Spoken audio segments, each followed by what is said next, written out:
बिस्मिल्लाहिर्रहमानिर्रहीम। अस्सलामु अलैकुम। उम्मीद करते हैं आप सब खैरियत से होंगे। सूरह हिजर कुरान मजीद की 15वीं सूरत है जिसमें 6 रुकू और 99 आयात हैं। सूरह हिजर मक्की सूरत है, सिवाय पहली आयत के पूरी सूरत 14वें पारे में है। सूरह हिजर तरतीब नजूली के एतबार से 54 नंबर पर नाजिल हुई और तरतीब तिलावत के लिहाज से 15वीं सूरह है। इस सूरत को सूरह हिजर इसलिए कहते हैं कि इस सूरत में अल्लाह रब्बुल इज्जत ने असहाबुल हिजर का जिक्र किया है। हिजर एक वादी का नाम है जो हिजाज और शाम के दरमियान वाक़ है। इसमें कौम समूद आबाद थी। कौम समूद की तरफ अल्लाह रब्बुल इज्जत ने हजरत सालेह अलैहिस्सलाम को पैगंबर बनाकर भेजा था। हजरत सालेह अलैहिस्सलाम और कौम समूद का तज़किरा हम अपनी आइंदा वीडियोज में करेंगे। क्योंकि इस सूरत में खास इस जगह का तज़किरा किया गया है, इसीलिए इसी मुनासबत से इस सूरत का नाम सूरह अल हिजर रखा गया है, जिसका जिक्र इस सूरत की आयत नंबर 80 में मौजूद है। हजरत अब्दुल्ला बिन उमर रज़ी अल्लाह तआला अन्हु फरमाते हैं, नबी करीम सल्लल्लाहु अलैहि वसल्लम ने हिजर वालों के बारे में इरशाद फरमाया, तुम इस अजाब याफ्ता कौम के पास से रोते हुए गुजरो, और अगर तुम रो नहीं सकते तो इनके पास से ना गुजरो, ताकि कहीं ऐसा न हो कि तुम पर भी वही अजाब आ जाए जो इन पर नाजिल हुआ था।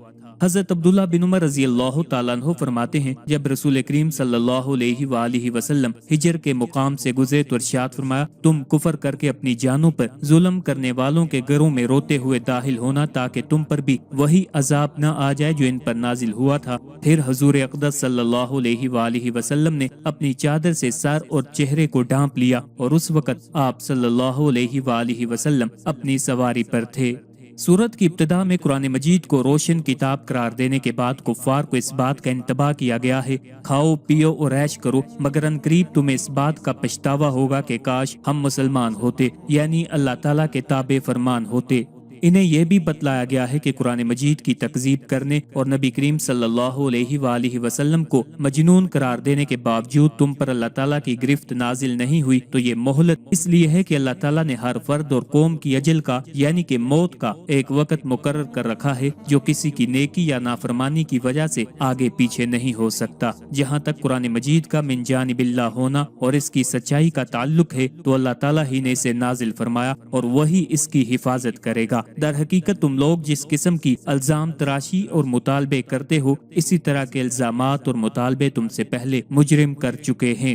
मज़ामीन और अंदाज़े बयां से साफ वाज़े होता है कि सूरत का ज़माने नज़ूल सूरह इब्राहिम से जुड़ा हुआ है। इसके पसे मंजर में दो चीज़ें बिल्कुल नुमायां नजर आती हैं। एक ये कि हजरत मोहम्मद सल्लल्लाहु अलैहि वसल्लम को दावत देते एक मुद्दत गुजर चुकी है और मुखातबे कौम की मुसलसल हट दरमी, इस्तेहज़ा, मुज़ाहमत और जुल्म और सितम की हद हो गई है, जिसके बाद अब तफहीम का मौका कम, तनबीह का मौका ज्यादा है। दूसरा ये कि अपनी कौम के कुफ्र मुज़ाहमत के पहाड़ तोड़ते तोड़ते नबी करीम सल्लल्लाहु अलैहि वसल्लम थके जा रहे हैं और दिल शिकस्तगी की कैफियत बार बार आप पर तारी हो रही है, जिसे देखकर अल्लाह ताला आपको तसल्ली दे रहा है और आपकी हिम्मत बंधा रहा है।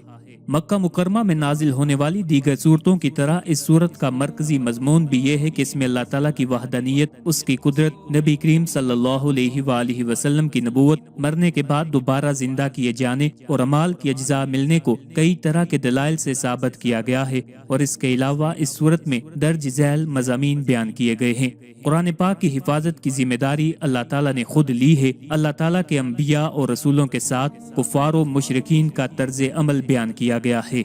आसमान को मरदूद शैतानों से महफूज किए जाने का जिक्र किया गया है। अल्लाह ताला की वहदानियत और उसकी कुदरत पर दलालत करने वाली चीजें बयान की गई हैं। हजरत आदम अलैहिस्सलाम की तहलीक, फरिश्तों के सजदा करने, शैतान के सजदा ना करके मरदूद होने और शैतान के मोहलत तलब करने का वाकया बयान किया गया है। मुत्तकी लोगों की उखरवी जज़ा बयान की गई है। हजरत इब्राहीम अलैहिस्सलाम के मेहमान फरिश्तों का वाकया बयान किया गया है।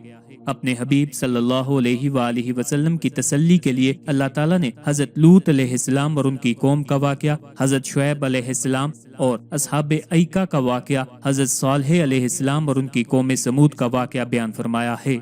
इस सूरत के आखिर में अल्लाह ताला ने वो इनामात बयान फरमाए हैं जो उसने अपने हबीब सल्लल्लाहु अलैहि वसल्लम को अता किए हैं।